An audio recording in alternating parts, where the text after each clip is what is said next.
Chapter 1.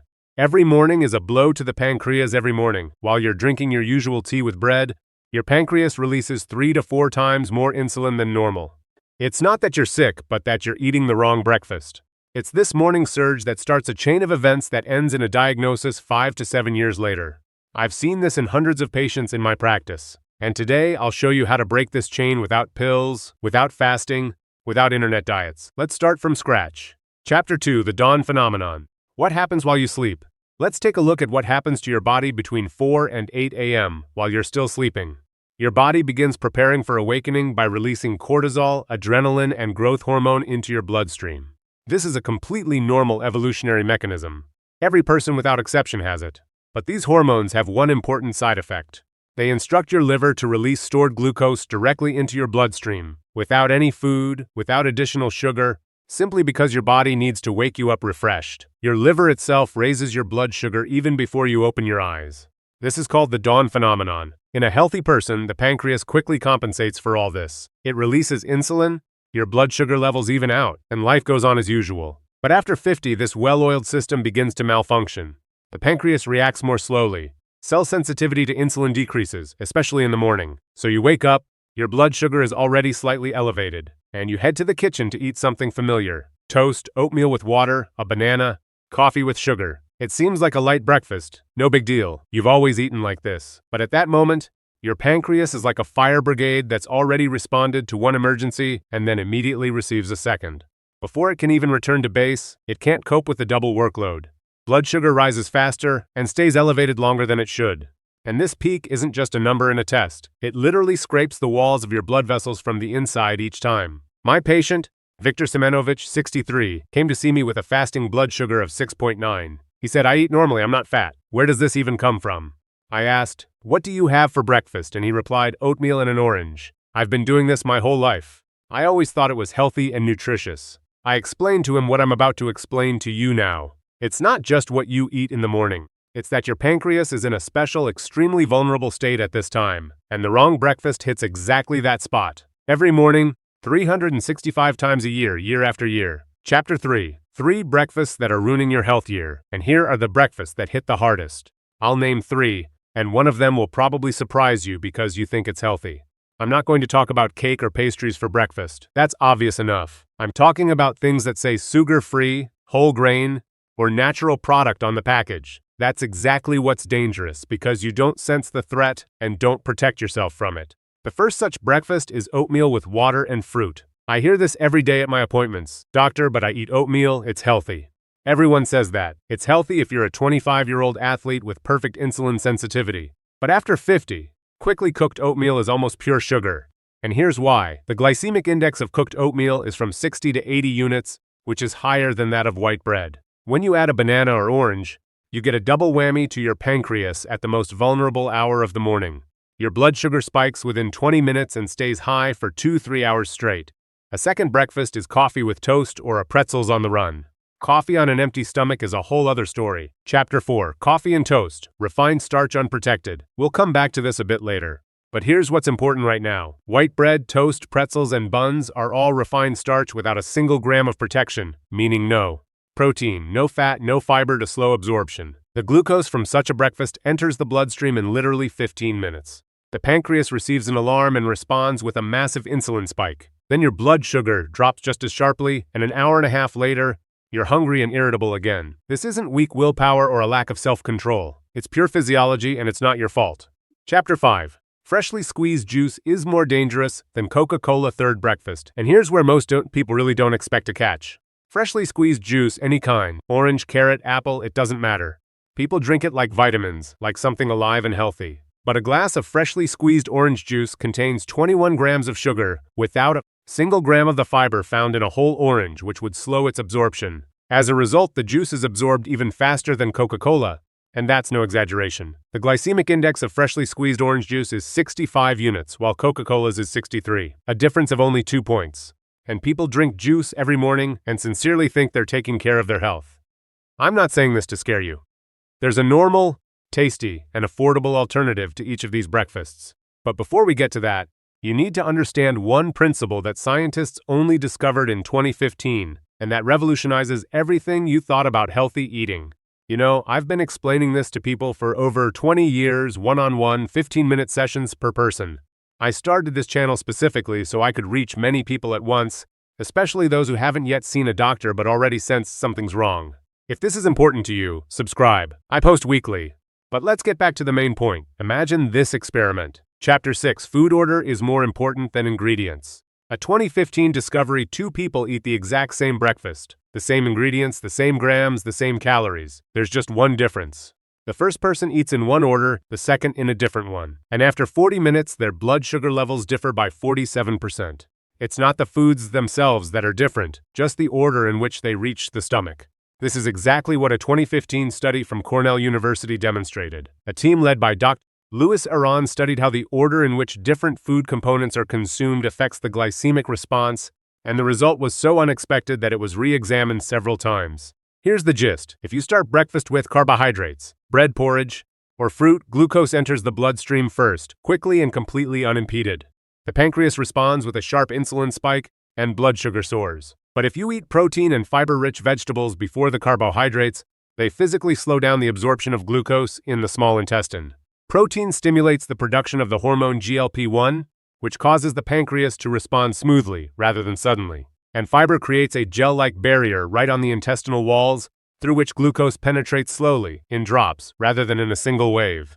The same piece of bread eaten after an egg and cucumber raises blood sugar half as much as the same piece eaten first. My patient, Galina Petrovna, 58, came to me with a blood sugar of 7.2. I didn't change her foods or remove anything from her diet. I only changed the order. First, 2 eggs or cottage cheese, then vegetables, then, if she really wants it, a piece of bread. After 6 weeks, her morning fasting blood sugar was 6.1, without pills or diets. Only order. Order is Chapter 7, Protein in the Morning. How much and which one the first key? And now the next question arises. Which protein works best in the morning? Because here lies the mistake 9 out of 10 people make, and it negates the entire effect. When I tell patients, eat protein for breakfast, they come back the next week and say roughly the same thing. Roman Igorevich, I do as you said, I drink a protein shake in the morning, or I eat low-fat yogurt. It says it has protein, or I add milk to my porridge. That's enough. And this is a systematic error. Let's take it step by step. First and most common, too little protein. To trigger that very effect of slowing down sugar and stimulating GLP-1 production that I just described, you need at least 25 grams of protein per meal. This is not my figure, but the data from a study published in the American Journal of Clinical Nutrition in 2010. A cup of low-fat yogurt gives you 4 or 5 grams. A spoonful of milk in porridge provides 1.5, and this is so far below the required threshold that the pancreas simply doesn't notice. 25 grams of protein is 2 large eggs plus 100 grams of cottage cheese, or 3 eggs, or 150 grams of lean fish. That is a real complete meal, not just its symbolic presence on the plate. The second mistake is the wrong source. Cottage cheese and eggs work well, but sausage, hot dogs, and processed cheese do not. And not because they are low in protein, but because they contain a lot of hidden fast carbs, starch, and flavor enhancers, which cause their own insulin response. You think you're eating protein, but in reality, you're eating very well-disguised sugar. The third mistake is drinking protein shakes on an empty stomach. Whey protein isolate is absorbed extremely quickly and produces a powerful insulin response on its own, almost as strong as pure carbohydrates. This is exactly what you need after a workout. But in the morning, on an empty stomach, when the pancreas is already vulnerable, it hits the same point we discussed at the very beginning. My patient, Andrei Viktorovich, 56, a former military man, is a very disciplined man. He drank a protein shake every morning for 3 months. He strictly followed the instructions and thought he was doing everything right, but his blood sugar didn't go down. We removed the shake and replaced it with 3 eggs and vegetables. And in 4 weeks, his blood sugar dropped by 1. 2 mol with just this one change, without any other changes. Eggs, Chapter 8, Eggs and Cholesterol. The truth and the lie this is a separate discussion, because they are still feared because of cholesterol. And this fear is completely unfounded. Egg yolks contain cholesterol, it's true, but dietary cholesterol and blood cholesterol are not the same thing. When you eat cholesterol, the liver simply reduces its own production. This is called downregulation. A 2019 meta-analysis in the journal BMJ, which included more than 500,000 people, found no link between egg consumption and the risk of cardiovascular disease. Now, the third component of a protective breakfast is fat, and what most people think about it is fundamentally wrong. Fats were officially rehabilitated. In 2015, Chapter 9, Fats as a Break for Sugar, the U.S. Department of Health and Human Services removed fat. Restrictions from the National Dietary Guidelines after 40 years of convincing us that fat was bad for us and made us sick. This was one of the most costly mistakes in medical history, because while we were removing fat from our plates, we inevitably replaced it with carbohydrates. And that's when the true type 2 diabetes epidemic began. But I'm not talking about history here. I'm talking about what fat does to your blood sugar in the morning. When fat enters the small intestine, it triggers the production of the hormone cholecystokinin, which slows gastric emptying. Food literally lingers in the stomach longer and moves more slowly, meaning glucose from carbohydrates is absorbed not in a single wave but in a thin, steady stream, and blood sugar rises smoothly, without that sharp spike that damages blood vessels. A study in the journal Diabetes Care found that adding 2 tablespoons of olive oil to a carbohydrate breakfast reduced peak blood sugar levels by 23% compared to the same breakfast without the oil. That's 23% from just 2 tablespoons of oil mixed with cottage cheese. But it's important to understand which fat is effective. Extra virgin olive oil, avocado egg yolk, fatty fish, walnuts, and almonds are all effective.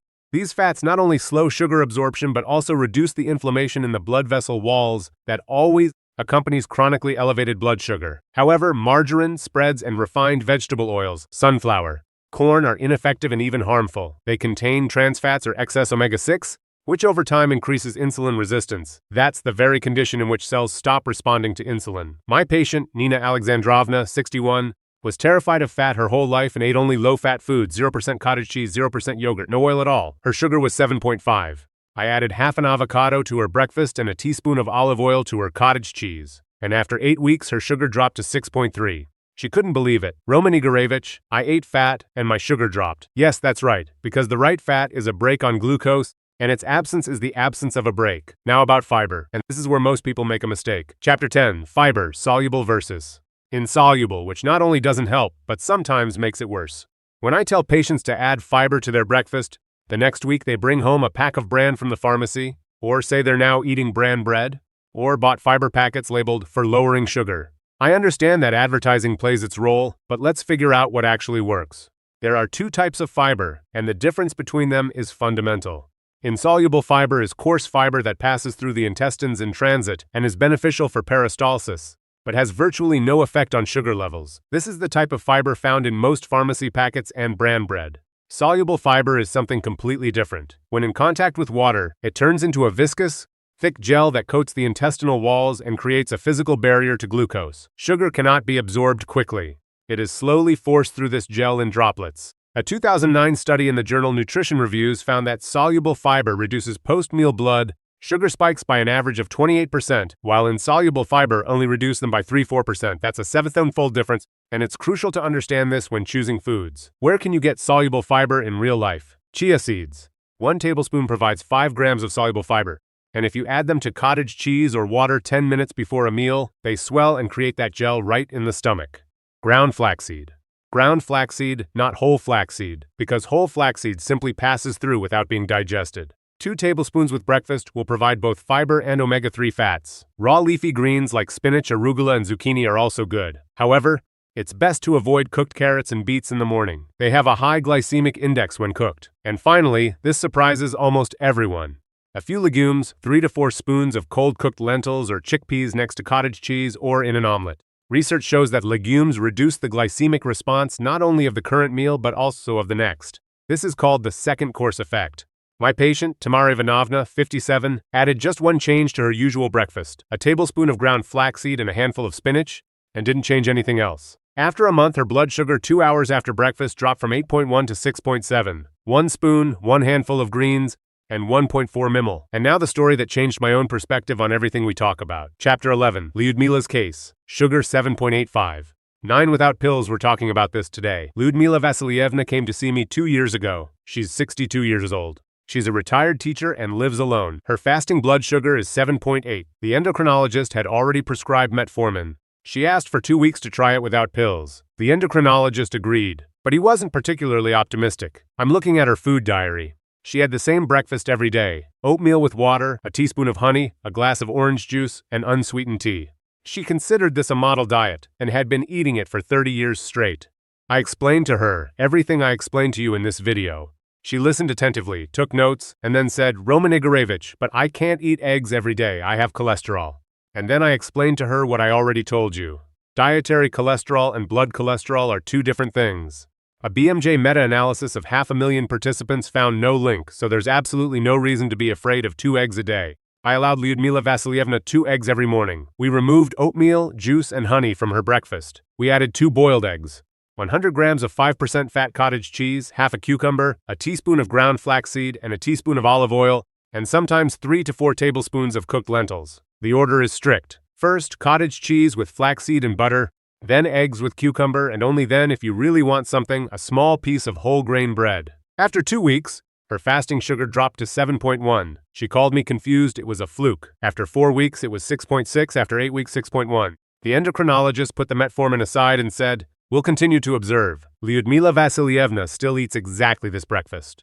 2 years have passed, and her last fasting blood sugar test was 5.9. But at our last appointment, she asked me a question that led us to a very important topic. She said, "Roman Igorevich, I'm doing everything right, but sometimes my morning blood sugar is still a little higher, even though I had an early and very light dinner."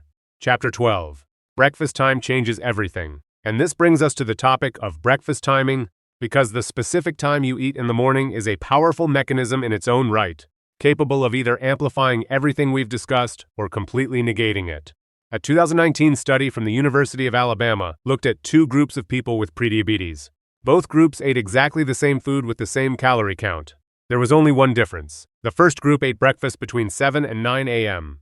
and finished eating by 3 p.m. The second group ate the same amount, but between 12 and 8 p.m. After 5 weeks, the first group's insulin sensitivity increased by 50%, while the second group's remained unchanged. That 50% depends solely on when exactly they ate, not what they ate. Why does this happen? Here's the thing. Every cell in your body has an internal clock that operates on a circadian rhythm, and the pancreas is no exception. Its sensitivity to glucose is highest in the morning, roughly between 7 and 12. At this time, it releases insulin quickly, accurately, and economically. After 2 p.m., sensitivity begins to decline, and in the evening, the pancreas literally works at half capacity. The same piece of bread eaten at 8 a.m. will produce a sugar peak 1.5 times lower than the same piece at 8 p.m. This is chronobiology. The optimal time for breakfast is within the first hour after waking up, not 3 hours later. And never skip breakfast. Because remember the dawn phenomenon I mentioned at the beginning. In the morning, the liver has already raised your sugar levels. If you skip breakfast, this sugar continues to circulate. The pancreas produces insulin in vain. The cells receive a chronically elevated signal and, over time, begin to ignore it. And this is the onset of insulin resistance which precedes diabetes. And one more nuance that concerns many. Drinking coffee on an empty stomach before breakfast is a separate pitfall. Caffeine stimulates the release of cortisol and adrenaline, which are already elevated in the morning, and further raises blood sugar even before you've eaten anything. A study in the journal Diabetes Care found that a cup of coffee on an empty stomach increases glucose levels for the next 2-3 hours by 14-15% in people with impaired glucose tolerance. My patient, Gennady Fedorovich, 58, woke up at 6 a.m., immediately made coffee and drank it until 9 a.m., and only then had breakfast. 3 hours of coffee on an empty stomach every day. When we simply moved his coffee after breakfast instead of before, his morning sugar dropped by 0.8 millimole without any other changes to his diet. So, we have 3 keys: composition, order, and timing. Putting all this together into 5 ready-to-eat breakfast with grams in order. Chapter 13. 5 breakfast grams in order. Choose any that suits your taste. The main thing is to keep a regular schedule and eat within the first hour after waking up. Breakfast 1 is a classic egg breakfast. Start with 100 grams of 5% fat cottage cheese with a teaspoon of ground flaxseed and a teaspoon olive oil. This is your starting protein and fat. They prepare the intestines for proper function. Then 2 or 3 boiled eggs or a scrambled egg with half a fresh cucumber or a few arugula leaves. And only at the very end, if you're craving carbs, 1 thin slice of whole grain bread. Not white or toast, but whole grain. Carbs always come last. Breakfast 2 is fish. Start with a tablespoon of chia seeds, soaked in water 10 minutes before eating. They swell and create that protective gel right in the stomach even before the main meal arrives. Then 100 to 120 grams of lightly salted fish, pink salmon, mackerel with spinach leaves. And finally, half an avocado. There are practically no fast carbohydrates in this breakfast. Breakfast 3 is for those who can't give up a warm breakfast and porridge. I understand that for many, warm porridge in the morning is not just food, it's a habit and comfort. Fine, but then the porridge comes at the very end. First, 2 eggs in any form, then a fresh vegetable, cucumber, celery, or lettuce. And only after that, a small portion of buckwheat, No more than 150 gram cooked, specifically buckwheat, not oatmeal. The glycemic index of buckwheat is 45-48 units. This is almost half that of oatmeal. And cook it properly. Pour boiling water over it in the evening and wrap it up. In the morning, it's ready without cooking, and its glycemic index will be even lower. Breakfast number 4 is a quick one for those who are completely short on time in the morning. 2 boiled eggs. It's convenient to boil them the night before. A handful of walnuts, 10-12, half an avocado or a teaspoon of olive oil, and a cucumber or celery stalk. It takes 5 minutes to assemble, but this breakfast has everything: protein, healthy fats, and fiber. And there are no fast carbohydrates at all. After this breakfast, most of my patients' blood sugar levels don't rise above 5.56 units. Breakfast number 5 is cottage cheese for those who, for whatever reason, don't eat eggs. 150 grams of cottage cheese with at least 5% fat. Fat-free doesn't work. We've already discussed why. With 2 tablespoons of ground flaxseed and a teaspoon of olive oil. Then 3 to 4 tablespoons of cooked lentils or chickpeas, cold, not hot, because chilled legumes contain resistant starch, which acts as additional soluble fiber. And at the very end, if you're craving something sweet, 1 small pear or green apple. Whole, with the skin, no juice. A pear and a green apple have a glycemic index of 35 to 38 units. And this is a perfectly acceptable final chord for a healthy breakfast. One general principle applies to all 5 options, and this is crucial. No juice, no honey, no sugar in your tea. Not before breakfast, not during. Tea and coffee should be strictly after meals, not before. I'll be honest, Chapter 14. What happens to sugar week by week? Because I tell my patients, when a plan is put together, there won't be a miracle on the first morning. But something important will change within the first 3 days. Your pancreas will receive a fundamentally different signal.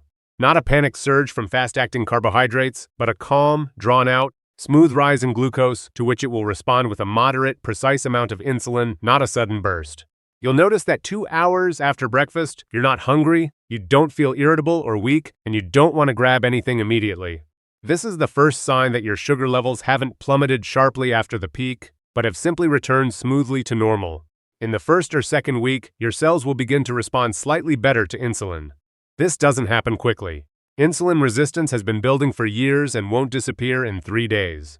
But a study from the University of Surrey showed that after just 2 weeks of eating the right breakfasts, insulin sensitivity in people with prediabetes improved by 18-22%. At this stage, your morning fasting blood sugar may remain stable or even rise slightly. Don't be alarmed. This is a normal reaction of your body as it adjusts. Just keep going. In the 3rd or 4th week, most of my patients see changes in their numbers for the first time. Blood sugar levels 2 hours after breakfast, the postprandial peak, begin to decline, usually by 0.5-1.2 millimole. It's not much, but it's a sign that your pancreas is working less hard and more accurately. After 8 weeks of consistent adherence to everything. The composition, the order, the timing, and avoiding juice and coffee on an empty stomach. Most people with fasting blood sugar levels of 6.57.